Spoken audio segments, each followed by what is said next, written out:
ফিরে আসার সময় মারে দেখি নাই, আমার একটাবার মন চায় আমার মারে দেখি। দেখেন, আমাদের সেনাবাহিনী নিয়ে অন্তত 4-5টা সিগনিফিকেন্ট বক্তব্য আছে এর আগেও, বিশেষ করে সেনাবাহিনীর বিরুদ্ধে যখন বিভিন্নভাবে উস্কে দেওয়া হচ্ছিল, অনেকে ক্যান্টনমেন্টের দিকে যাওয়া শুরু করছিলেন হাসনাত আবদুল্লার একটা ইস্যু নিয়ে, তখন আমরাই এটার প্রতিবাদ করে আমরা বলেছি যে দেশপ্রেমিক সেনাবাহিনীকে দুর্বল হতে দেওয়া যাবে না।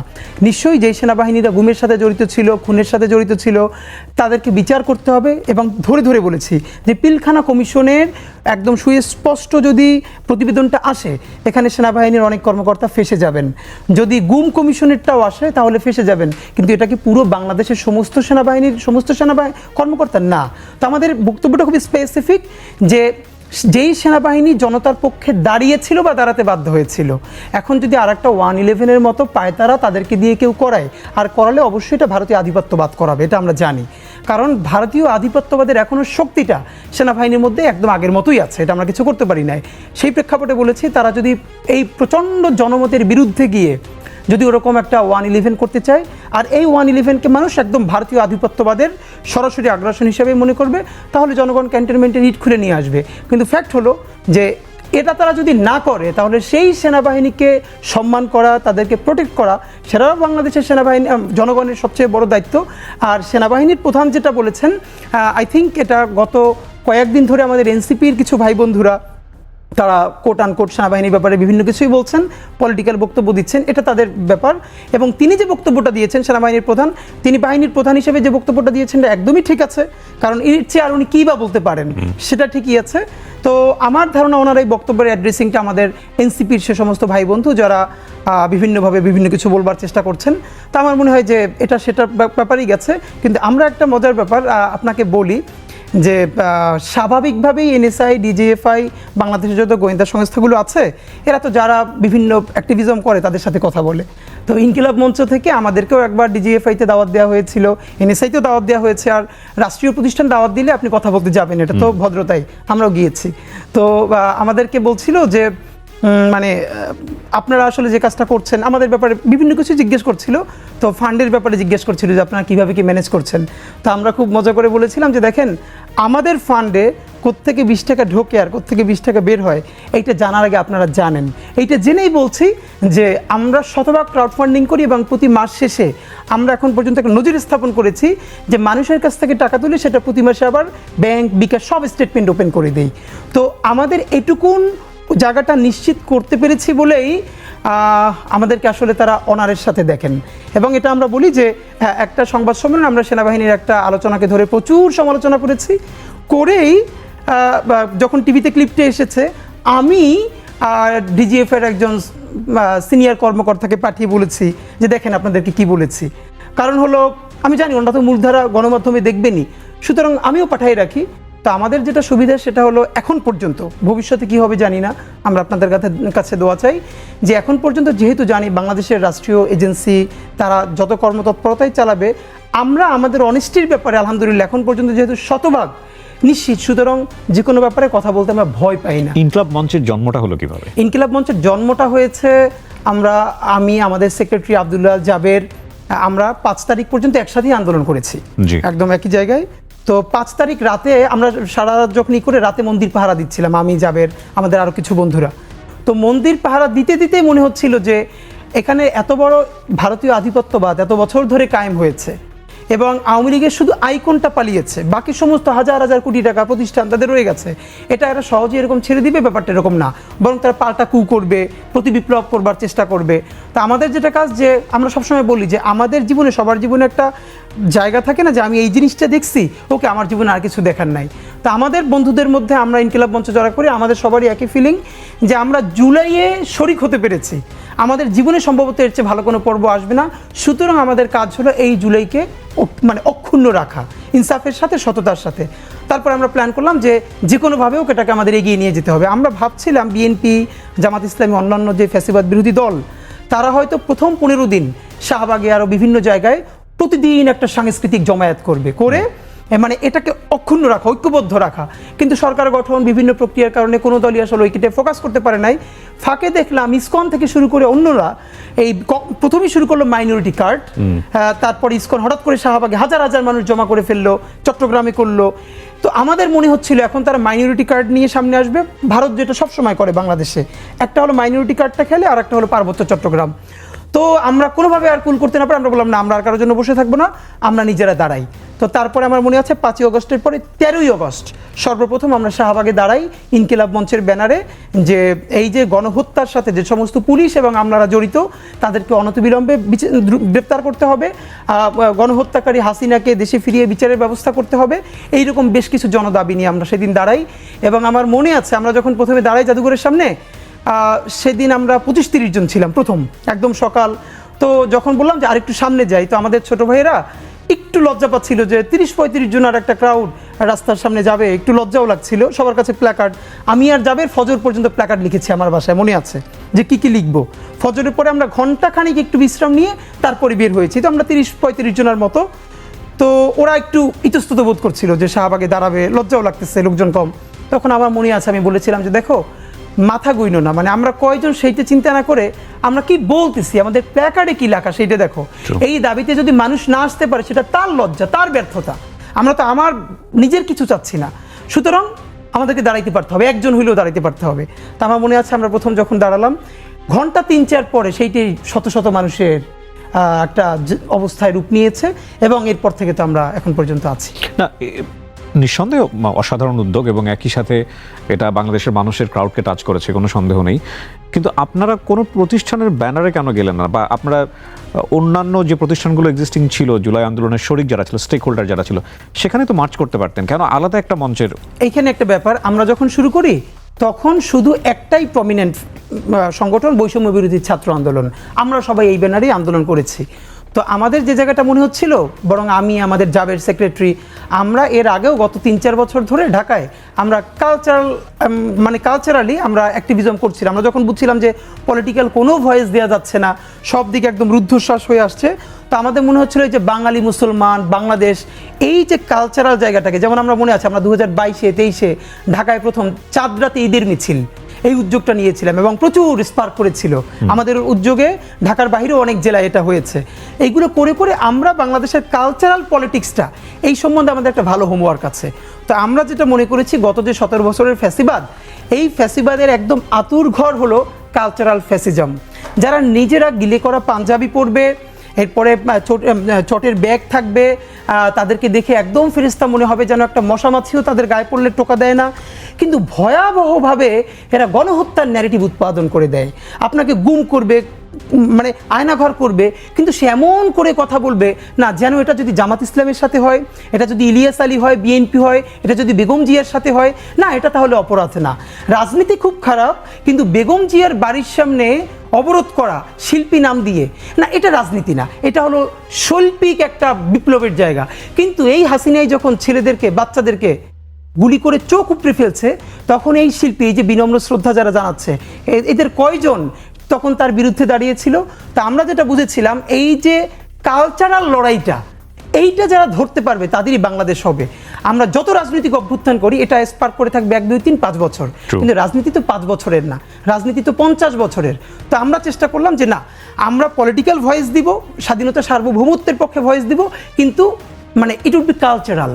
আমরা একটা সাংস্কৃতিক সংগ্রাম করতে চাই।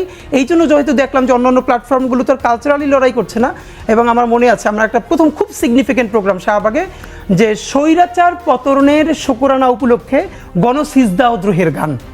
আমরা অবাক হয়েছি, এই গণসিজদা ও দ্রোহের গানে আমরা যেটা করেছি, আমরা শুকরানা দুটো শাহবাগে সিজদা দিয়েছি। অনেকে আমাদেরকে জিজ্ঞেস করেছে এটা কি, আমরা বলেছি এটা ইবাদতের সিজদা না। ক্রিকেট খেলে সেঞ্চুরি করে আমাদের ভাইয়েরা যখন সিজদা দেয়, সে কি তখন এটা সোয়াব প্রত্যাশা করে? এটা আমাদের কালচার। এরপরে সেখানে আমরা গান গিয়েছি, জাতীয় গান, আমাদের জাতীয় সঙ্গীত, তারপরে নজরুল গান গিয়েছি, আমরা কাওয়ালি গিয়েছি। আমরা দেখলাম শত শত মানুষ জড়ো হয়েছে, এবং এটা আমাদেরকে খুবই উদ্বুদ্ধ করেছে যে না, আমরা এই কালচারালি লড়াইটা। কিন্তু হাদি, এটা তো খুব পরিণত একটা চিন্তা। আপনি যে চিন্তাটার কথা বললেন, এটা হঠাৎ করে স্পার্ক হওয়ার কথা না। এই চিন্তাটা কি জুলাই আন্দোলনের পরেই মাথায় আসলো, নাকি এটা অনেক আগে থেকেই মাথায়? না, আমি একটু বলি ভাই, আমি ছোটবেলা থেকে, মানে আমি তো ইন্টার পর্যন্ত মাদ্রাসায় পড়েছি, এরপর ইউনিভার্সিটিতে পড়েছি, কিন্তু আমি খুবই হ্যাপি। মানে আমাকে এটা যদি কেউ জিজ্ঞেস করে যে আমাকে আল্লাহ যদি আবারও দুনিয়ায় পাঠায়, আমি কয়টা জিনিস চাবো? আমি প্রথমত, আমি ইন্টার পর্যন্ত যে মাদ্রাসায় পড়েছি ওই মাদ্রাসাটা আবার পড়তে চাইবো, নামটা বলেন একটু। ঝালকাঠি এনএস কামিল মাদ্রাসা। জি। বাংলাদেশের মানে এটা কেউ চিন্তাও করতে পারবে না যে মাদ্রাসায় রবীন্দ্রনাথের নাটক মঞ্চস্থ হয় এবং মানে হয় না এমন কিছু নাই। তো এটা বাংলাদেশের, হ্যাঁ আমরা করেছি ছোটবেলা। আমি আপনাকে বলি, আমি যখন ওখানে 4, 5, 6-এ পড়ি তখন ঝালকাঠি থেকে বরিশাল থেকে ঢাকায় আমি জাতীয় পর্যায়ে অনেকবার বিতর্ক, আবৃত্তি, তারপরে বক্তৃতায় এসেছি এবং স্কুল কলেজ মিলিয়ে আমি অনেকবার ফার্স্ট হয়েছি। এটা শুধু আমি না, আমার ওই প্রতিষ্ঠানের অনেক ছোট ভাই বন্ধু যারা জাতীয় পর্যায়ে এরকম প্রচুর পুরস্কার পেত। মানে ওটা আমাদের এমনভাবে কালচারাল নার্সিং হতো যে রবীন্দ্রসঙ্গীত, নজরুল সঙ্গীত, জারি, ভাটিয়ালি, একমাত্র মনে হয় নৃত্যটা হতো না মাদ্রাসা হিসেবে। তো এছাড়া প্রচণ্ড বিরাট আকারে এই আলোচনাগুলো হতো, চর্চাটা ছিল। তো আর দ্বিতীয়ত হলো আমি আমার পরিবার, মানে আমি কিবরিয়া ভাই, আমি আপনার সাথে মানে আজকে অত সিরিয়াস আলাপ মানে সব জায়গায় করি তো টায়ার্ডও লাগে। আমি বরং এটা বলতে চাই যে পরিবার যে কত বড় প্রতিষ্ঠান এটা আসলে চিন্তাও করে ভাবা যায় না যে আসলে পরিবার মানুষকে কোথায় নিয়ে যায়। আমরা 6 ভাই বোন, আমি সবার ছোট। আমার জীবনের যেটুকুন লার্নিং এখন পর্যন্ত পুরোটা আমার পরিবার। আমরা 6 ভাই বোন এবং আমরা 6 ভাই বোন আলহামদুলিল্লাহ। আমি সবার ছোট, মানে আমার বয়স এখন 32, মানে বাকিরা তো আরও বড়। আমরা এখন এমনভাবে সবাই কানেক্টেড যে কার বাসায় কি রান্না হয় এটা শত ব্যস্ততার ফাঁকেও এটা আমরা হোয়াটসঅ্যাপে বলি। মানে আপনি কিংবা আপনার পরিবারে কেউ কখনো রাজনীতির সাথে জড়িত ছিলেন? আমার বাসার কেউ কোনো দল করে না, কিন্তু আমরা ভীষণ পলিটিক্যালি কনসাস একটা পরিবার। আমার আব্বা মাদ্রাসার ভাইস প্রিন্সিপাল ছিলেন এবং আমি খুব অবাক যে, এবং এটা আপনাকে ভাই বলা দরকার, আমি কোথাও বলেছিলাম আমার পলিটিক্যাল গ্রুমিংটা হয়েছে মূলত ছাত্র দলের হাত ধরে। আচ্ছা। আমার বাসা, আমার উপজেলা নলছিটি, আমার বাসা থেকে বিএনপির অফিস ছিল 1 মিনিট দূরত্বে। আমি যখন 3-4-এ পড়ি, আমার সাথে বন্ধুরা যখন ক্রিকেট খেলে, ফুটবল খেলে, এগুলোও খেলতাম। আমার মনে আছে কেন যেন জানি না, আমি তখন বিএনপির অফিসে গিয়ে বসে থাকতাম। তো ছাত্র দলের বড় ভাইরা বিভিন্ন প্রোগ্রাম করতো, বক্তৃতা করতো, এগুলো আমার ভীষণ টানতো। ওইখান থেকে আমি তো এখন পর্যন্ত বলি যে বাংলাদেশে দলের বাইরেও আমি দুজনকে অলওয়েজ স্বাধীনতা সার্বভৌমত্বের একটা প্রতিচ্ছবি হিসেবে চিন্তা করি। একজন হলেন শহীদ জিয়া, আর এখন যিনি বেঁচে আছেন বেগম জিয়া। ওনারা শুধু বিএনপির নেত্রী না, নেতা নেত্রী না, ওনারা বাংলাদেশের স্বাধীনতা সার্বভৌমত্বের একটা প্রতিচ্ছবি। আমরা আলহামদুলিল্লাহ ভালো আছি। আমরা দেখেছি জুলাই অভ্যুত্থানের পরে অনেকেই হাহুতাশ করেন অতীত সময়ের জন্য যে আমরা বোধহয় আগেই ভালো ছিলাম। কি বলার আছে আপনার এখানে? আগে তো ভালো অনেকে ছিলই, যার সন্তান আয়না ঘরে যায় নাই, গুম হয় নাই, খুন হয় নাই। গতকালকে আন্তর্জাতিক ট্রাইব্যুনালে একজন ডাক্তার সাক্ষী দিয়েছেন, উনি তো আর কোনো দলের না, নিউরোসায়েন্স হসপিটালের। উনি বলছেন এই জুলাই গণ অভ্যুত্থানে নিউরোসায়েন্সে যতজন ভর্তি হয়েছেন তার 167 জনের মাথায় কোনো খুলি ছিল না। কিবরিয়া ভাই, আই রিপিট, গতকালকের পত্রিকা খুলে দেখেন, আপনি চোখ বন্ধ করে ভাবেন এটা আপনার ভাইয়ের রিপোর্ট, আপনার সন্তান, আপনার বাবা মা, যে 167 জনের মাথায় কোনো খুলি ছিল না। আমার বাসার সামনে আমি 8-এর বাচ্চার জানাজা পড়েছি এবং আমার একটা বিখ্যাত গান যেটা এই জুলাইয়ের পরে প্রচুর মানুষ শুনেছে, লাল জুলাই নামে, নাট্য পরিচালক বান্নাবাই মেক করেছেন এবং রাহাত শান্তনু ভাই গিয়েছেন। এই গানটা আমি শুধু একদম রক্তের মধ্যে দাঁড়াই লিখছিলাম, আমার দিয়া শান্তনু ভাই লেখাইছিলেন র্যাপ। তো এইটার মধ্যে আমি এভাবে ছিল যে মানে আমার সামনে বসে একজনের চোখ উপড়ে যাচ্ছে, যে চোখ এরকম চেপে ধরছেন, গল গল করে রক্ত পড়ছে, সে মিছিল থেকে সরছে না। কিবরিয়া ভাই, যে আপনাকে এটা বলেছে কি আপনার অন্য কোথাও শোতে বলেছি, ইলিয়াস আলী ভাই বিএনপির, ওনার লাশটা যখন মানে চিরে মধ্যে পাথর দিয়ে নদীতে ভাসিয়ে দেওয়া হয়েছে, ঠিক তার পরেই হাসিনা ইলিয়াস আলী ভাইয়ের স্ত্রী এবং তার সন্তানকে পাশে বসিয়ে সান্ত্বনা দিচ্ছেন। তো হয় কি, যার সন্তান গুম হয় নাই, খুন হয় নাই, তার লাইফ তো ভালোই ছিল। যারা পাচার করেছে, এখন এই যে আগেই ভালো ছিলাম, এদেরকে আমি শুধু একটা বলি যে ট্রায়াল হলো, আর্টিফিশিয়ালি হলেও এদের কাউরে 1 ঘন্টার জন্য ওরকম একটা আয়নাঘরে যদি রাখা যায়, অথবা তার সন্তানকে, তার বাবা মাকে। প্রফেসর ইউনূস যেদিন প্রথম আয়নাঘর ভিজিট করলেন, ওদিন একটা বাচ্চা মেয়ে গেছিল তার সাথে। সেই বাচ্চা মেয়েটা পর ইন্টারভিউতে বলতেছে, ওর মাকে যখন আয়নাঘরে নিয়ে আসছে তখন ও খুব ছোট, ওরেও নিয়ে আসছে সাথে, ওর মা অনেক ভারী। তো ওর মাকে মারতে মারতে এমন অবস্থা হয়েছে, তো ও বলছে যে আমার মার একটু পানি দেন। এরপরে এমন লাথি মারছে, ওর মা ওর সামনে বাথরুম করে ফেলছে, নড়তে পারতেছে না।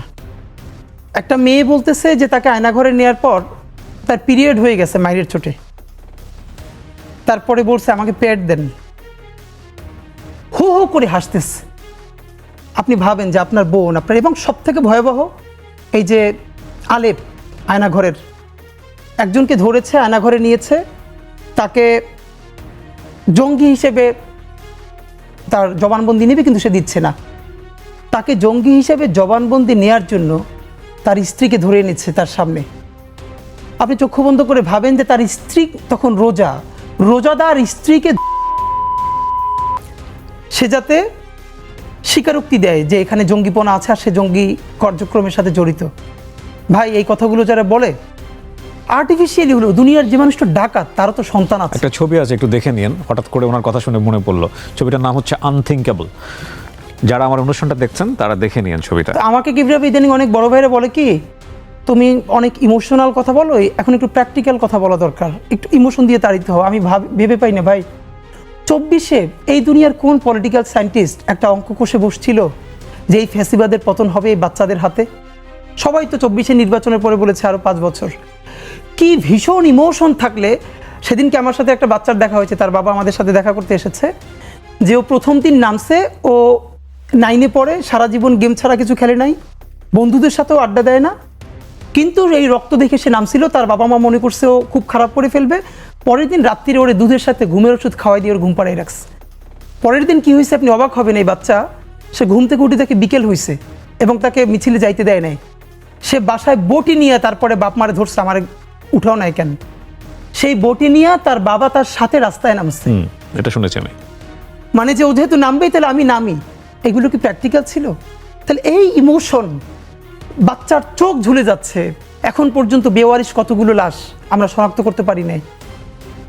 মানে আমি জানি যে আমরা এক সময় সঙ্গীহীন হয়ে যাব, আমাদের সাথে কেউ থাকবে না, আমরা সবাইকে হারাই ফেলবো, কিন্তু এতগুলো মানুষের জীবন চিরতরে অন্ধ পঙ্গু। কিভাবে এটা আমি অনেকবার বলছি, ঢাকা বিশ্ববিদ্যালয় মসজিদ থেকে নামাজ পড়ে বেরোচ্ছে, টিআরটি ওয়ার্ল্ড একটা ছেলেকে ইন্টারভিউ করবে, জুলাইয়ের আহত, তা আমাকে দেখে ওনারা কথা বলতেছে, তখন ছেলেটা শুনতেছে যে আমি এসছি। ও কোরআনের হাফেজ, মনে হয় 21 না 22 বছরের, 2 চোখ চিরতরে হারাই গেছে, আলো ফিরবে না। তো আমার কাঁধে হাত রেখে বললো কি যে হাদি ভাই, আমার সপ্তাহখানেকের জন্য আমার একটা চোখে একটু আলো ফিরিয়ে দেওয়া যায়? আমি বললাম ভাই 1 সপ্তাহের জন্য কেন? বললো ভাই অন্তত আমার মারে আমার খুব একবার দেখতে মন চায়। আমার মা আমার অনেক নিষেধ করছিল অন্তরণে যাইতে, আমি ফিরে আসার সময় মারে দেখি নাই, আমার একটাবার মন চায় আমার মারে দেখি।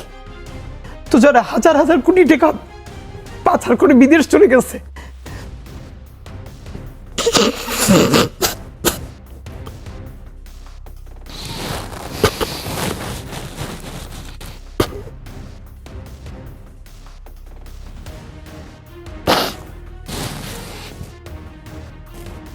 টিস্যুদের ব্যবস্থা করেন। সরি ভাই। Nice, please take your time.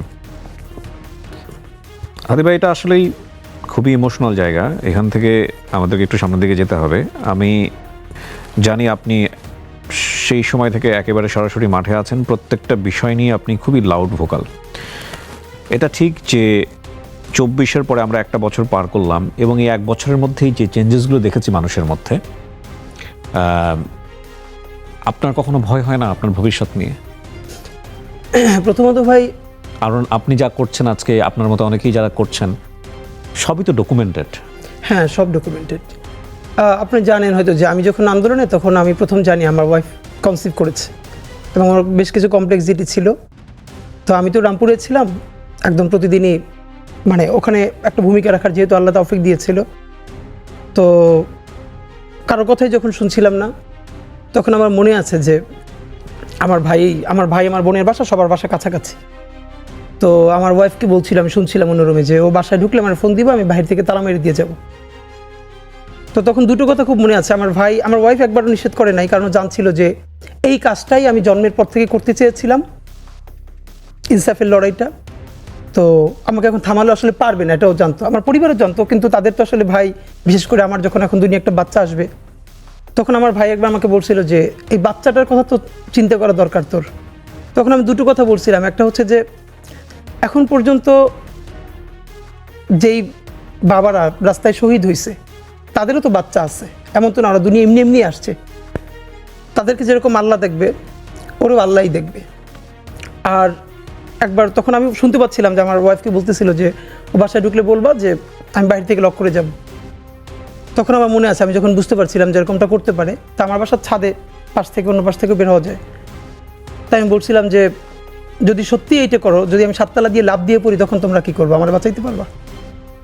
তো আমার মা খুব মনে আছে যে আমি এমনিতে ভাই আমি তো সবার ছোট, আর এমনিতেই ছোটোবেলা থেকে আমি ভীষণ মানে একদম মায়ের সাথে থাকা আর কি। এখন আমি মানে বাড়ি গেলে মার কাছেই ঘুমাই। তো মা তো কান্নাকাটি করছিলই। তখন মা একটা কথা বলছিল যে এমনি মরে যায় কিন্তু ওই রকম মানে হতাহত অবস্থা। তখন আমি বলতেছিলাম, মা কেউ যদি রুমে এসির মধ্যে মারা যায় আর কাউরি একদম গুলি করে মেরে ফেললো, মানে কবরেই তো যাবে।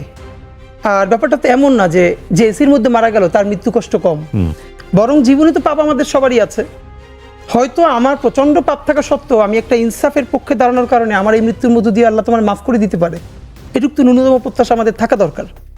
তো আমার মনে আছে যে হ্যাঁ, আর আমি যে কারণে ওই সময় এভাবে করতে পেরেছিলাম সেটা হলো ওই যেই রক্তের মধ্য দিয়ে, আমি এটা অনেকবার বলেছি যে আমার পাশে কিভাবে একটা ছেলে শহীদ হচ্ছিল, আমি মিছিল দিচ্ছিলাম, আমরা এরকম করে করে, তো আমার পাশে একটা ছেলে ছিল আমার চেয়েও বয়স কম, ওর পরনে একটা মাস্ক ছিল, হাতে লাঠি ছিল, এটা আমি অনেক শোতে বলেছি। তো হঠাৎ করে দেখি ও আমার মনে হয় একটু দূরে ছিল, লুটিয়ে পড়েছে, ওর পুরো মুখে মাস্কটা, হাতটা দুভাবে এবার ছড়ানো, রাস্তার মাঝখানে গল গল করে রক্ত ড্রেনের দিকে চলে যাচ্ছে। এবং এটা গুলিটা নিচ থেকে আসে না, হয়তো কোনো ছাদ থেকে বা স্নাইপার শুট, কারণ নিচ থেকে আসলে তো আমাদের গায়ে লাগতো। তো তখন আমার মনে আছে যে আমি আসলে কি করব, মানুষ আছে না কিছুক্ষণের জন্য কোনো সিদ্ধান্ত নিতে পারে না যে আমি ওর কাছে যাব নাকি আমি পিছনে ফিরবো। আমি একদম স্থির হয়ে দাঁড়াইছিলাম। তখন আমার যারা আরও সাথে ছিল টেনে পরে দূরে নিয়ে গেছে। ওইটার পরে আমার সিদ্ধান্ত চূড়ান্ত হয়েছে যে ও তো আমার একটু পাশে ছিল, ওইগুলিটা তো আমার মাথায় আসতে পারতো। ও যে এখানে শহীদ হলো, ওর বাবা মা ভাই বোন দুনিয়ার সব আছে, কিন্তু আল্লাহ যে ওরে নিয়ে গেল আর আমারে রেখে গেল, এর মানে আমার কিছু কাজ আছে, এই লড়াইটা আমার জারি রাখতে হবে। হ্যাঁ, আমি খুব গ্রেটফুল যে আমার মতো পরিবার দুনিয়া আল্লাহ খুব কম মানুষকে দিচ্ছে। আছে না যে আল্লাহ অনেক দিকের থেকে রহমত করে, কিন্তু কীভাবে আমি জানি না। আমার একটাই কখনো বলি নাই, আমি ছোটোবেলা থেকে ভীষণ অসুস্থ, ভীষণ। আমার অনেকগুলো, এখন পর্যন্ত আমি একটা ক্রনিক ডিজিজ সাফার করি, সবসময় ট্রিটমেন্টে আছি। তো আমার মা, আমি তো হোস্টেলে থেকে পড়তাম, আমরা সব ভাই বোন হোস্টেলে থেকে দূরে দূরে, তো আমার পাশের জেলায় ছিল, প্রতি সপ্তাহে একদিনের জন্য বাড়িতে আসতাম। আমার অসুস্থতা এমন ছিল যে প্রতি 2-3 মাসে আমার বাড়ির সবাই কান্নাকাটি করতো, এবার মনে হয় আমি মরে গেছি। ইন্টার পর্যন্ত এরকম কমন চলতো। বড় প্রতিষ্ঠানে পড়তাম, এই 15 দিন 20 দিন পরে এরকম অনেক অসুস্থ হয়ে যেতাম, বন্ধুরা বাড়ি দিয়ে যেত, মা 1 সপ্তাহ 10 দিন প্রচণ্ড কষ্ট করে সুস্থ করতো, এরপর আবার যেতাম। তা আমার এরকম খুব আজকে মনে পড়তেছে মায়ের এই কথা, আমার ওই ভাইটার কথা বলতে গিয়ে, যে আমি আসলে তো ইমোশনাল কেন হলাম। ওর মায়ের কথা বলবার পর তো আমার মায়ের কথা মনে হচ্ছিল যে এরকম অনেক রাত আমার শরীর অনেক খারাপ, তো আমার রাত 2টা-3টা কিভাবে ঘুম ভেঙে যেত। আমি দেখতাম যে আমার মুখের উপর বা আমার বুকে মানে মায়ের চোখের পানি, মা করতো কি রাত 2টা-3টে উঠে ওই যে তেল গরম করে আমার বুকে মাছতো আর দোয়া করতো, আর ওই যে মা কান্না করতো, ওই চোখের পানি আমার মুখে কখনো বুকে পড়ে আমার ঘুম ভেঙে যেত। এরপরে আমি লজ্জায় আর চোখ খুলতাম না, আমি এরকম শুয়ে থাকতাম। তো যদিও আমি এটা 1000বার বলি যে আমার সমস্ত শক্তি, আমার স্পিরিট, এটা সব আব্বার থেকে পাওয়া। আমার দুনিয়ার সমস্ত এনার্জি, সাহস, শক্তি, এটা আমার আব্বার কাছ থেকে পাওয়া। কিন্তু আমার এই জায়গাটা, তো এই জন্য যে বলা যে প্যারালালি একই সাথে এরকম পরিবার। আর একটা কথা, আমি ওদের কথা কোনোদিন কাউরে বলি না, আপনার মাধ্যমে বলি, আছে না অনেকের খুব ভালো পরিবার কিন্তু অত ভালো বন্ধুবান্ধব নাই। আল্লাহ প্যারালালি একটা মানুষকে এত বেশি রহমত দেয়, এটা আমার মতো আর দেখি না। এই জন্য আমি মনে করছি যে আমার অনেক বেশি দায়বদ্ধতা। বিশ্বাস করেন, প্রথমত হলো আমার পরিবার, দ্বিতীয়ত কোনো ছেলে বা মেয়ে তার শিক্ষকদের এত ভালোবাসা জীবনে পাইছে, এটা আমি আমার চেয়ে আর কাউরে দেখি নাই। মানে আমি অনুষ্ঠান উপস্থাপনা করব, অনেক বড় প্রোগ্রাম, আমার টিচারও ওখানের উপস্থাপক, আমি তার সাথে উপস্থাপনা করব। তার রুমে ঢুকছি, সে জানে আমি খাই নাই, খেতে গেলে প্রোগ্রাম দেরি হয়ে যাবে, সেই প্লেটের অর্ধেক খাইছে, বাকি অর্ধেক বলে যে তাড়াতাড়ি খা, তারপর আমাদের স্টেজে যেতে হবে, এ পর্যন্ত। আর থার্ড যেটা, আমার বন্ধুরা, মানে আজকে না, এই অবস্থায় না, আমি যখন ছোটোবেলা থেকে, বিশ্বাস করেন আমি যখন 2তে পড়ি, আমার বন্ধুরা যার পানের বরস ছিল, পানের বরস থেকে পান নিয়ে আমার মায়ের জন্য আসতো, বাসার সামনে দাঁড়াই থাকতো। আমার বন্ধুরা আমার পাইলে বড় করছে এ পর্যন্ত। আমার প্রচুর বন্ধু ঢাকা মেডিকেলের, বুয়েটের, ঢাকা ইউনিভার্সিটি থেকে শুরু করে, আমার যেই বন্ধুটা 3-4-এ আমার সাথে পড়ছে কিন্তু ড্রপ আউট, ও এখন মাছের বাজারে আমার এলাকায় মাছ বিক্রি করে, ছোট একটা দোকান আছে, এখন সবার পর্যন্ত সাথেই ওর সাথে communication আমার আছে। সবার সাথে আছে। Beautiful. এইটা আমার জীবনের অসম্ভব সুক্রিয়া যে আমার পরিবার, আমার প্রতিষ্ঠান, আমার শিক্ষক, প্যারালালি আমার বন্ধুরা ছোটবেলা থেকে এখন পর্যন্ত, মানে ওরা আমার পালে লিটারারি। যে এর মাটি বলেন, আকাশ বলেন, বাতাস বলেন, সবাই আওয়ামী ভক্ত ব্যাপারে কোনো সন্দেহ নেই। নিশ্চয়ই নিশ্চয়ই। তো তাদের জায়গা থেকে এই মুভমেন্ট বলেন বা আপনার বক্তব্য বলেন, গোপালগঞ্জের আপামর সাধারণ মানুষকে তো হার্ট করলো। অবশ্যই। এখানে ভাই একটা কথা বলি আপনার মাধ্যমে, প্রথমত সেটা হচ্ছে গোপালগঞ্জে তো সবাই আওয়ামী লীগ করে না, কিন্তু বাংলাদেশে যেটা হচ্ছে, প্রথমত আপনার মাধ্যমে বলি, এটার কোনো ব্যাখ্যা নাই, সেটা হচ্ছে গোপালগঞ্জের যারা আওয়ামী ফ্যাসিবাদের লোক না, দেশপ্রেমিক মানুষ, তারা যারা আহত হয়েছেন, আমি তাদের কাছে বিনয়ের সাথে দুঃখ প্রকাশ করছি যে আমি আপনাদের সন্তান, আপনারা প্লিজ দুঃখ নেবেন না, কারণ কোনো জেলার সাথে তো আমাদের কোনো ঘৃণার জায়গা নাই, এই ঘৃণার বিরুদ্ধেই তো আমাদের লড়াই, প্লিজ আপনারা কষ্ট পাবেন না।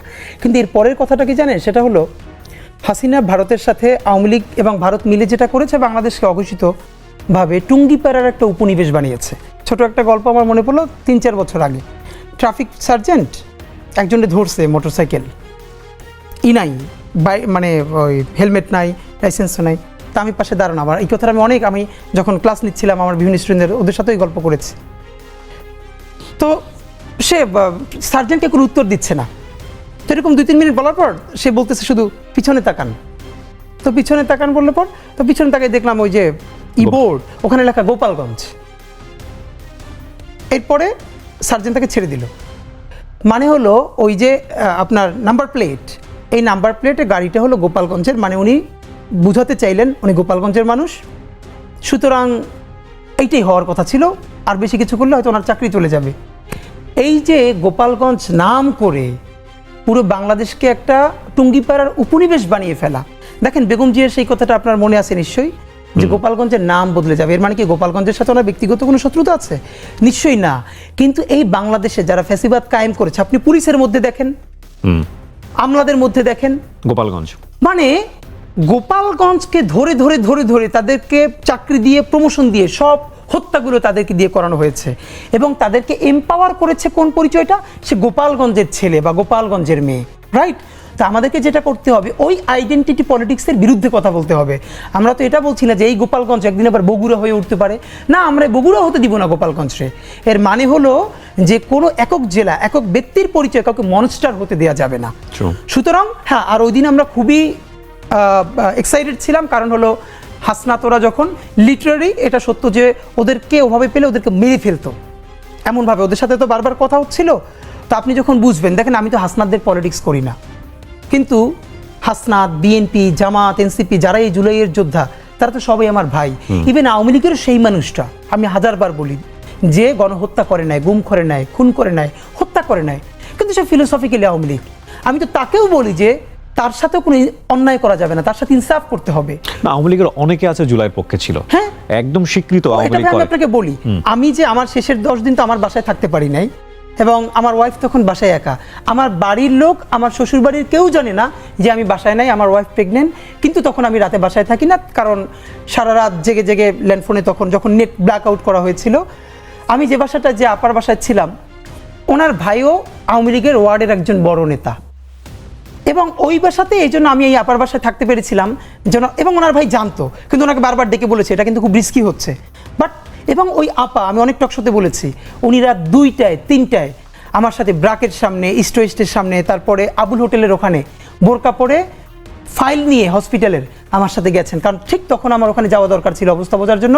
আমি একটা লুঙ্গি পরে, টি শার্ট পরে তার সাথে গেছি, এবং সে হসপিটালের ফাইল নিয়েছে যাতে বুঝতে পারি যে আমাদের ইমার্জেন্সি হসপিটালে যাওয়া প্রয়োজন আমার বোনকে সাথে নিয়ে। তো এটা তো সত্য। তো এই জন্য আমরা চাই যারা আওয়ামী লীগের গণহত্যার সমর্থক না, তাদেরকেও আপনি একটা স্পেস দেন, তবে তার আগে কী করতে হবে, এই গণহত্যার বিচারটা করতে হবে, বিচার করে তারপর তাকে নতুন করে স্পেস দিতে হবে। তো এই ঘৃণা তো আমরা আওয়ামী লীগের মতো ছড়াতে পারি না। ইনকিলাব মঞ্চ আসলে কি করতে চায় ভবিষ্যতে? ইনকিলাব মঞ্চ মূলত বাংলাদেশের পক্ষে একটা সাংস্কৃতিক বিপ্লব করতে চাই, এটা খুবই ক্লিয়ার। আমরা বাংলাদেশে মনে করি যে সংস্কৃতি মানে শুধু গান বাজনা, নাটক, সিনেমা, এটা তো আর না। মানে মানুষের যে মনস্তত্ত্ব, দেখেন এই মনস্তত্ত্বের ফলে 1 বছরের মধ্যেই তারা 3 মাস 4 মাস পরে কেউ কেউ বলতে পারছে যে আগেই ভালো ছিলাম। কিবরিয়া ভাই, এই সরকার বা এইটা যেটাই হোক, যেই চালাক, এইটার কোনো তুলনায় কি আপনি গত 16 বছরের সাথে দিতে পারবেন? শুধু একটা হাজার হাজার গুমের সাথে একটা গুম শুধু নিজের পরিবারের সাথে রিলেট করেন, এটা আপনার বাবা, আপনার মা, আপনার ভাই বোন, লাশটা ফিরে নদীতে ভাসিয়ে দিয়েছে। এরপর আপনি 2-3 বছর খুঁজেছেন সব জায়গায়, আপনাকে বলাও হয় না সে মরে গেছে। আপনি কিসের সাথে কি মিলাচ্ছেন? এর মানে আমাদের যে মনস্তত্ত্ব, সেই মনস্তত্ত্ব ভাঙতে হবে। বাংলাদেশে যেটা করা হয়েছে, বাংলাদেশে নাটক, সিনেমা, গল্প, উপন্যাস এসবের মাধ্যমে, যেমন আপনি সরাসরি গণহত্যা করবেন না, কিন্তু আপনি উপন্যাস লিখবেন, আপা তোমার আব্বাকে একটু আব্বা বলে ডাকি, এরকম বলে বলে আপনি বলবেন। আমার অনেক বড় ভাইকে আমি চিনি যারা পিএসসির ভাইবা বোর্ডে, বিসিএসে বঙ্গবন্ধুর নামের আগে, শেখ মুজিবুর রহমান নামের আগে একটা টাইটেল বাদ দিয়েছে হয়তো, এবং তাকে প্রচণ্ড অপমান করে বের করে দেওয়া হয়েছে। এবং আপনাকে বলতে হবে, যতবার বলবেন ততবার, হাজার বছরের শ্রেষ্ঠ বাঙালি জাতির জনক বঙ্গবন্ধু শেখ মুজিবুর রহমান। নবী রাসূলের নামও একবার বললে দুরূদ পড়লে হয়, বারবার বললে দুরূদ না পড়লেও হয়। অথচ এটা এমনই একটা ধর্ম, আওয়ামী লীগ একটা পলিটিক্যাল পার্টি না, এটা একটা কাল্ট, এটা একটা সেমি রিলিজন। প্রমাণ আপনাকে বলি, আজকে আওয়ামী লীগের যে ভাইয়েরা শুনবেন, আপনাদের কাছে বিনীত অনুরোধ করি, কিবরিয়া ভাই, আমি গত 1 বছর এই মনস্তত্ত্বটা বোঝার জন্য, আমাদের প্রচুর বন্ধু বান্ধব আছে তো যারা সফট ছাত্রলীগ বা ছাত্রলীগ করতো, অথবা আওয়ামী লীগকে ভালোবাসে, এরকম আছে না, যেহেতু এই দেশেই আমরা সব একসাথে থাকি, আমি প্রচণ্ডভাবে তাদেরকে বোঝার চেষ্টা করেছি। অনেস্টলি বলি, এখন পর্যন্ত আমি একজন, not a single man, Awami লীগের কর্মী না, সাধারণ সমর্থককে পাই নাই যারা এই জঘন্য গণহত্যার ব্যাপারে ন্যূনতম অনুশোচনা আছে। ভাই দেখেন, মানুষ যে যার পলিটিক্স করে, এরপরে ভাই বন্ধুরা বললে বলে না, না এই কাজটা খুব খারাপ হয়েছে, এই কাজটা ঠিক হয় না। ভাই, আমি একজন ন্যূনতম আওয়ামী লীগের সমর্থককে পাই নাই যে মনে করে এই গণহত্যাটা একটা জঘন্য কাজ হয়েছে, সুতরাং তাদের ক্ষমা চাওয়া উচিত। তারা বলে না, এটা কিসের কি হয়েছে, এখানে ছাত্ররা পুলিশকে মাইরে ফেলছে। এই মনস্তত্ত্ব আপনি কি দিয়ে ভাঙবেন ভাই? আমাদের একটা দীর্ঘ লড়াই লাগবে। বিএনপির ক্ষেত্রে অনেকবার বলেছি, বিএনপি যদি এখন নির্বাচিত হয়ে ক্ষমতায় আসে, তার কি ইচ্ছে 5 বছর থাকবে? 1/11 তো তার চলে যাওয়ার কথা না, সঠিক ভোট হলে তো তখনও সে ক্ষমতায় আসার কথা। কিন্তু দেখেন বিএনপির আর একটা ছায়ানট কোথায়, আর একটা উদিচি কোথায়? আওয়ামী লীগের 100-র বেশি এরকম সফট লেয়ার ছিল যে সে, দেখেন, সে ক্ষমতায় নাই, কিন্তু তার পক্ষে মত উৎপাদন করার মতো মূলধারা মিডিয়া থেকে শুরু করে কত জায়গায় লোক আছে, তারা গিলি করা পাঞ্জাবি পরবে, তারা রবীন্দ্রসঙ্গীত গাইবে, শান্তিনিকেতনের জবনে কথা বলবে, এবং তারা বলবে যে হাসিনা খারাপ কিন্তু বঙ্গবন্ধু তো খারাপ নয়। কিন্তু সে একবারও বলে না এই বঙ্গবন্ধু স্বাধীনতার স্থপতি, এই কথাটা যেরকম সত্য, সেই বঙ্গবন্ধু বাংলাদেশে বাকশাল কায়েম করে গণতন্ত্র হত্যা করেছেন। তিনি প্রথম গুমের জনক বাংলাদেশে। তিনি সিরাজ শিকদারকে শুধু গুমি করেন নাই, তাকে হত্যা করে সংসদে দম্ভ ভরে বলেছেন, কোথায় আজকে সেই সিরাজ শিকদার? এই বাংলাদেশের প্রত্যেকটা, এই যে আজকে ফ্যাসিবাদ, এই ফ্যাসিবাদের জন্মদাতা ছিলেন হাজার বছরের শ্রেষ্ঠ বাঙালি বঙ্গবন্ধু শেখ মুজিবুর রহমান। এই কথাটা তিনি বলবেন না। বাংলাদেশ থেকে কোন ইতিহাসটা গুম করা হয়েছে ভাই জানেন? ৭৪-এর দুর্ভিক্ষ। কবি আব্দুল হাই শিকদার, যুগান্তরের সম্পাদক, কয়েকদিন আগেও আমাকে বলেছেন যে কমপক্ষে 5 লক্ষ মানুষ ৭৪-এর দুর্ভিক্ষে মারা গেছে। কিন্তু উনি বলছেন, আমি আমার এলাকায় গিয়ে দেখি আসলে মানুষের অভাব, মানে চাল ডালের অভাব নাই।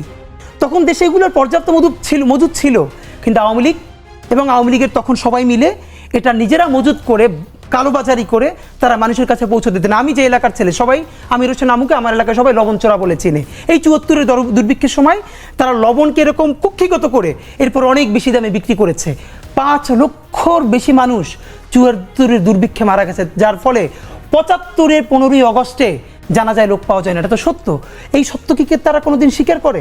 তো এই জন্য আপনাকে যেটা বলা সেটা হলো যে আমাদের কালচারাল লড়াই লাগবে। আফসোস হলো বিএনপি বাংলাদেশের এত বড় দল, তার কোনো কালচারাল চিন্তাই নেই। কোথায় ছায়ানট, কোথায় উদিচি, আর তার কিসের তারা সংস্কৃতি মনে করে যে 10টা 8টা বিভাগে 8টা ব্যান্ড শো করলেই কালচার হয়ে যাবে। এটা শহীদ জিয়ার মতো একজন মানুষকে নিয়ে আইকনিক 3টে উপন্যাস নাই আছে, তো মানুষের ন্যারেটিভ নির্মিত হয় কি করে? মানুষের মনস্তত্ত্ব, ছোটবেলা ছেলেটা কোথায় গেছে? প্রথমে গেছে ছায়ানটে গান শিখছে, তারপরে বিশ্ব সাহিত্য কেন্দ্রে গেছে, তারপরে উদিচিতে গেছে, তারপরে অলিম্পিয়াডে গেছে, এরপরে বিদেশে গিয়েও সে হাসিনা খারাপ, বঙ্গবন্ধু ভালো, আওয়ামী লীগ এবার খুব খারাপ, কিন্তু 96-তে ভালো। কিভাবে 96-তে আওয়ামী লীগ ভালো? এই আওয়ামী লীগ তো বাংলাদেশে বারবার ফ্যাসিবাদের জন্ম দিয়েছে। তো এখন আমাদের হলো এইটার বিরুদ্ধে যে আপনি কাউন্টার ন্যারেটিভ বলবেন, সেই প্রস্তুতি বাংলাদেশপন্থী মানুষদের সমস্যা কি জানেন? আমাদেরকে সবাই এসে বলে কি, হাদি ভাই দেশের প্রয়োজনে জীবন দিয়ে দিব বলবেন। তা আমি ধরে বলি, ভাই জীবন দেওয়া লাগবে না। আল্লাহ নিজেও বলছে, আগে তোমার মাল দাও, তারপরে জান দাও। মাল কি? মাল মানে খালি টাকা দেয়া না, আপনি আপনার স্কিল দিবেন, বাংলাদেশপন্থী মানুষদের এদেশে কোনো প্রতিষ্ঠান নাই, তার কোনো প্রজেক্ট নাই। বাংলাদেশে আপনি ভাবেন কিভাবে কালচারাল হেজিমনি প্রতিষ্ঠিত হয়? ভাই, কলকাতা থেকে বাংলাদেশে শত শত আর্টিস্ট কাজ করতে আসে না? নিশ্চয়ই আসে। কিবরিয়া ভাই, আপনি কোনোদিন আজ পর্যন্ত দেখছেন কলকাতা থেকে যারা ঢাকায় আসে 6 মাস 1 বছরে কাজ করে যায়, তারা এরপরে কলকাতায় কোনো শোতে গিয়ে ঢাকার অ্যাকসেন্টে বাংলা বলেন? কলকাতার আর ঢাকার অ্যাকসেন্টের পার্থক্য তো আছে না? শুনলেই বোঝা যায়। কিন্তু কত বড় খয়রাইত্যপনা বলে এটার বরিশালে, হ্যাঁ, যে এটা কিন্তু ইচ্ছা করে। আমাদের জয়া হাসানেরা কলকাতা গিয়ে মাত্র 2 দিন একটা শুটিং করে আসেন বা 2 মাস, এরপরে বাংলাদেশের বিভিন্ন শোতে যান না, রান্নাঘরের শোতে গিয়ে তারা বাংলা বলে কলকাতার অ্যাকসেন্টে। যা হয়েছে না বাবা, মানে কত বড় স্টুপিড আপনি ভাবেন। এবং এটা যে আরোপিত সেটা বোঝা যায়। এই যে খয়রাইত্যপনা, এই যে আমাদের মনস্তত্ত্ব, এটা আপনি কি দিয়ে ভাঙবেন? সে খায় শরবত কিন্তু জোর করে বলে লেমনেড। আপনি এটা কি দিয়ে ভাঙবেন? তা আমার হলো আমাদের যা দেখেন, এখন বাংলা মানেই বাংলাদেশ। কলকাতার হেজিমনি বহু আগে ভেঙে গেছে। যেই কলকাতা পুরো ইন্ডিয়ার মধ্যে সব থেকে বস্তি হিসেবে ট্রিটমেন্ট পায়, কলকাতার মানুষের সাথে পুরো ইন্ডিয়ার মানুষ ভালো করে কথা বলে না, তারা নোংরা। আপনি দেখেন পুরো ইন্ডিয়ায় কলকাতার কেউ চ্যানেল দেখে, কলকাতার যারা একটু ভালো এলিট তারা কলকাতার বাংলা চ্যানেল দেখে না। যেই কলকাতা সিনেমায়ও এখন আপনার দক্ষিণ ভারতের সিনেমাকে সব কপি করে। আর বাংলাদেশে কি করা হলো, তাদের স্যাটেলাইট চ্যানেলগুলো এখন পর্যন্ত দেদারসে দেখানো হচ্ছে বিজ্ঞাপন, তাদের বিজ্ঞাপনগুলো দেখে এখানে মানুষের কাছে প্রোডাক্ট সেল করা হচ্ছে, অথচ বাংলাদেশের কোনো চ্যানেল ওখানে ওপেন করা হচ্ছে না। অথচ বাংলাদেশের প্রোগ্রাম, বাংলাদেশের নাটক দেখার জন্য এক সময় কলকাতায় মানুষ অ্যান্টিনে ধরে বসে থাকতো। তো এই কালচারাল হেজিমনি আপনি কি দিয়ে ভাঙবেন? হাদি ভাই, আমার কাছে যেটা মনে হয়, আপনি যে যুদ্ধে নেমেছেন, এই যুদ্ধটা অনেক কঠিন যুদ্ধ, অনেক লম্বা সময় ধরে করাটা যুদ্ধ।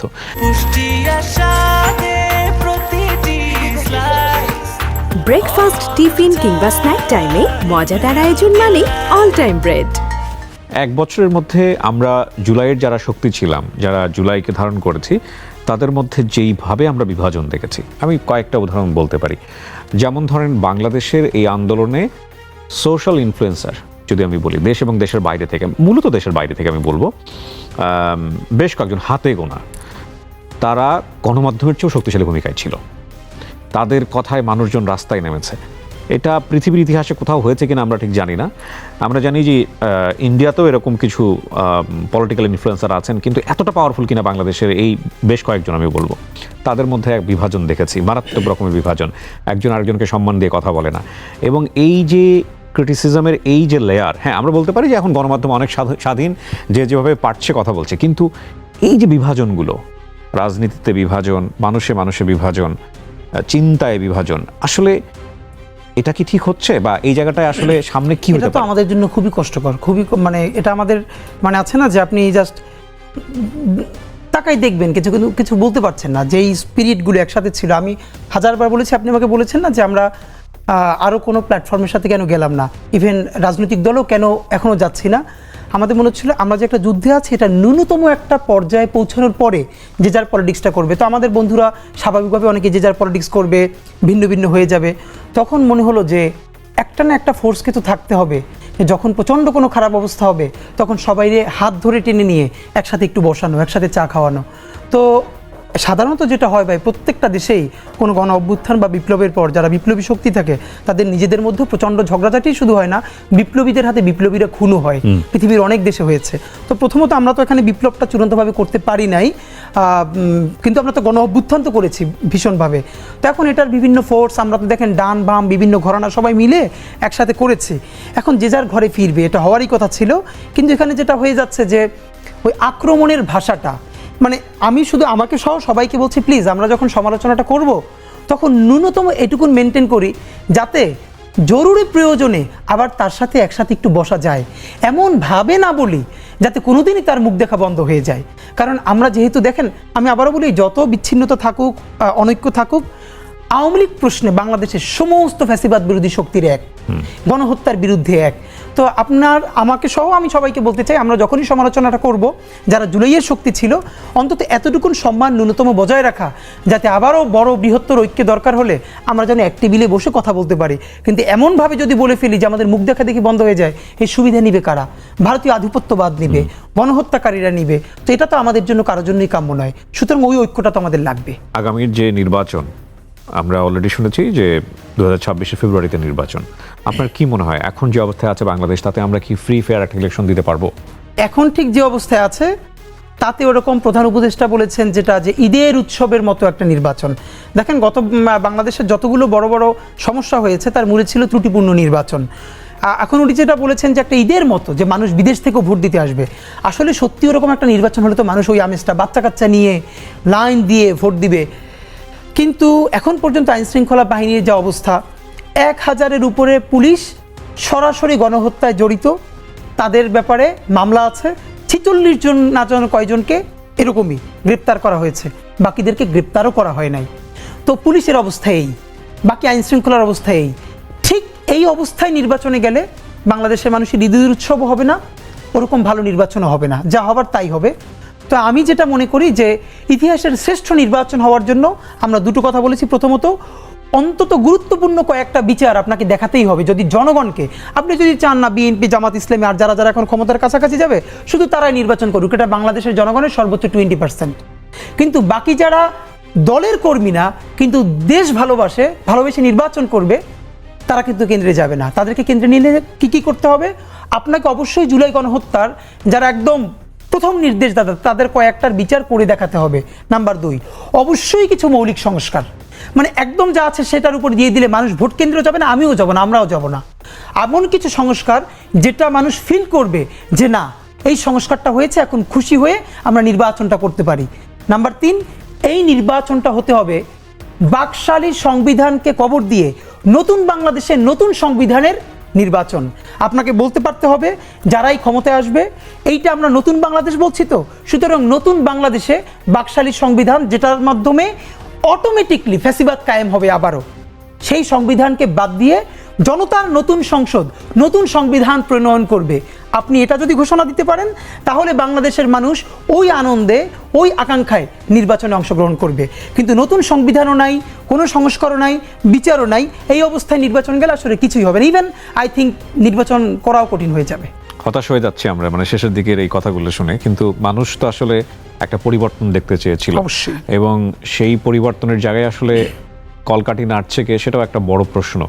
আমরা মাঝখানে এরকম একটা গুজবও শুনেছিলাম, গুজব কিনা এটা গুজব বলা যায় কিনা আমি জানি না, মানে আমাদের নাহিদ এনসিপির যিনি প্রধান, তিনি তো বলেই ফেলেছিলেন যে প্রধান উপদেষ্টা পদত্যাগ করতে চান, এবং এরকম শক্তিশালী স্টেটমেন্টও এসছে যে সরকারের ভেতরে একটা সরকার আছে। তো সেই অবস্থায় আসলে ইউনূস সাহেব কতটুকু করতে পারেন সেটাও একটা বড় প্রশ্ন। আবার আপনি যে বিষয়গুলোর কথা বললেন সেগুলো যারা স্টেক হোল্ডার তারা করবেন কিনা সেটাও একটা বড় প্রশ্ন। তার মানে সবকিছু মিলিয়ে কি আমরা একটা অনিশ্চিত বাংলাদেশের দিকে না, এখন পর্যন্ত আমরা খুবই অনিশ্চয়তার মধ্যে আছি। কারণ দেখেন, অবশ্যই আমরা বলি পলিটিক্যাল পার্টিসগুলো গুরুত্বপূর্ণ স্টেক হোল্ডার, কিন্তু বাংলাদেশের স্বাধীনতা সার্বভৌমত্ব এতটাই গুরুত্বপূর্ণ যে তার সমস্ত মালিকানা আর সিদ্ধান্ত রাজনীতিবিদদের হাতে ছেড়ে দেওয়া যায় না। যেই ক্ষমতা আসবে, ইভেন যদি জামাত ইসলাম আসে, কথার কথা বললাম, তাকেও তো ইন্ডিয়া প্রশ্ন ডিল করতে হবে কিবরিয়া ভাই। তা আপনি ভারতের মতো, আমি আপনাকে আবারও বলি, বাংলাদেশের পাশে বা প্রতিবেশী দেশগুলোর পাশে ভারত রাষ্ট্র হিসাবে যতটা পরাক্রমশালী, মেক্সিকোর পাশে আমেরিকাও ততটা পরাক্রমশালী না। এটা আমি আপনাকে দায়িত্ব নিয়ে বললাম। তো যখন একটা ইলেকটেড গভর্নমেন্ট আসবে, ইন্ডিয়া তো বসে আছে তার সাথে ডিল করবার জন্য, তা আপনি তো তখন এই মৌলিক সংস্কারগুলো চাইলেও করতে পারবেন না। এই জন্য রাজনৈতিক দলগুলোর কাছে আমরা হাতে ধরে পায়ে ধরে বারবার বলবার চেষ্টা করছি, প্লিজ আপনারা চাইলেও পারবেন না, আপনাদেরকে বিভিন্ন জিনিস ডিল করতে হবে, আর ইন্ডিয়া এগুলো হতে দিবে না। সুতরাং আপনারা ইউনূসের কাঁধে বন্দুক রেখে, ইন্টারিমের উপরে বন্দুক রেখে এই কাজগুলো করে ফেলেন। যদি তারা ভালো কিছু সংস্কার করতে চায়, প্লিজ আপনারা বাগড়া দিয়েন না, আপনারা বরং তাদের উপর দিয়ে করে ফেলেন। আপনারা তো পারবেন না, আপনারা জানেন, আপনাদের ইচ্ছা থাকবে কিন্তু আপনারা করতে পারবেন না, আপনাদেরকে করতে দেওয়া হবে না। তো এই যে একটা সোনালী সুযোগ আমরা পেয়েছি, এটা কেন মিস করতেছি ভাই? তো আপনার মাধ্যমে আমরা বলি হতাশার কিছু নাই। যারা অনেকেই বলছে কিচ্ছু হলো না, না, অনেক কিছু হয়েছে। প্রথমত কি হয়েছে, 24 সনেও এই অগস্টের আগে, জুলাই অগস্টের আগে সবাই বলেছে হাসিনারে আল্লাহ নিয়ে না গেলে আর কিছু হবে না, তোমরা যে যার মতো যাও, বলেছে না? তো এরপরে এই জুলাই গণ অভ্যুত্থান এর একমাত্র মাস্টার মাইন্ড উপরের আল্লাহ তাআলা, আমাদের অন্তরে তিনি অসীম সাহস নাজিল করেছেন, অসীম সাহস ভাই। তো এই 1 বছরে আল্লাহ যদি আমাদেরকে, যেটা কোনো পলিটিক্যাল পার্টি পারে নাই, বাংলাদেশের মানুষ যদি যা পেরে থাকে, তাহলে এই লড়াইটা তো কেবল শুরু। আমরা একটা বিপ্লবের মধ্যে আছি, বিপ্লব আমরা করতে পারি না, কিন্তু আপনাকে মনে রাখি ভাই, এইবার যদি ভালো কিছু না হয়, বাংলাদেশে একটা অনিবার্য বিপ্লব হবেই হবে। কবে হবে অঙ্ক কষে বলতে পারবো না, এটা 5 বছর পর, 10 বছর পর, অথবা আমার জন্মের পর আমার সন্তানেরাও করতে পারে। কিন্তু এই যে অসম্পূর্ণ বিপ্লব, তার স্ফুলিঙ্গ যে রয়ে গেছে, যেই সন্তান তার বাবাকে হারিয়েছে, মাকে হারিয়েছে, বোনকে হারিয়েছে, আমাকে শহীদ সৈকতের বোন মেসেজ করেছে গতকালকে, 2 বোন আপনার মনে আছে, যার ভাইয়ের লাশটা কাঁধে নিয়ে তারা মিছিল করছিলেন, তারা কিন্তু মরে যায় নাই। যেই ছেলে অন্ধ হয়ে আছে সে কিন্তু মরে যায় নাই। তাদের নেতৃত্বে চূড়ান্ত একটা বিপ্লব ইনশাল্লাহ হবেই। আমরা সেই চূড়ান্ত বিপ্লবের প্রস্তুতি নিচ্ছি, যেই বিপ্লবে আমরা সমস্ত আধিপত্যবাদের বিরুদ্ধে দাঁড়িয়ে সত্যিকারের একটা সার্বভৌম বাংলাদেশ গড়তে পারবো। আর সেই বিপ্লবের প্রথম পর্ব হলো আমাদেরকে ভীষণ যোগ্য করে তুলতে হবে। বাংলাদেশপন্থী মানুষদের হাজার হাজার তরুণ লাগবে, যারা এক একটা বিষয়ে ভীষণ স্কিল, যে সিনেমা বানাচ্ছে, ওয়ার্ল্ডের ফাইনেস্ট সিনেমা বানাবে, ফাইনেস্ট উপন্যাস লিখবে, এরকম এক একটা পর্যায়ে আমাদের হাজার হাজার যোগ্য লোক লাগবে। যখন আমরা দেখব যে প্রত্যেকটা সেক্টরে বাংলাদেশপন্থী ছেলে, বাংলাদেশপন্থী মেয়ে পৃথিবীর প্রতিটা প্রান্তে সব থেকে যোগ্য হয়ে উঠেছে, সেদিন আমাদের বিপ্লবের আমরা কেউ না কেউ ডাক দিবেই। ইনশাল্লাহ সেদিন আমরা সফল হব। আমরা বিপ্লবের মধ্যে আছি। হাদি ভাই, অনেক অনেক শুভকামনা থাকলো। খুব চমৎকার একটা সময় কেটেছে আপনার সঙ্গে। আমার ব্যক্তিগতভাবে অনেকবার গুজবাম্প হয়েছে। আমি ব্যক্তিগতভাবে বিশ্বাস করি 24-এর মধ্য দিয়ে যে বাংলাদেশ আমরা পেয়েছি, এই বাংলাদেশ কোনোভাবেই পথ হারাবে না এবং হারানো যাবে না। কারণ এই বাংলাদেশ সাধারণ মানুষের বাংলাদেশ, এদেশের মানুষের বাংলাদেশ। অনেক ভালো থাকুন আপনি, আপনার জন্য অনেক অনেক শুভকামনা। অনেক শুকরিয়া ভাই, থ্যাংক ইউ। দর্শক, এই ছিল আমাদের আজকের আয়োজন। যারা তখন আমাদের সঙ্গে ছিলেন তাদেরকে ধন্যবাদ জানিয়ে আমরা শেষ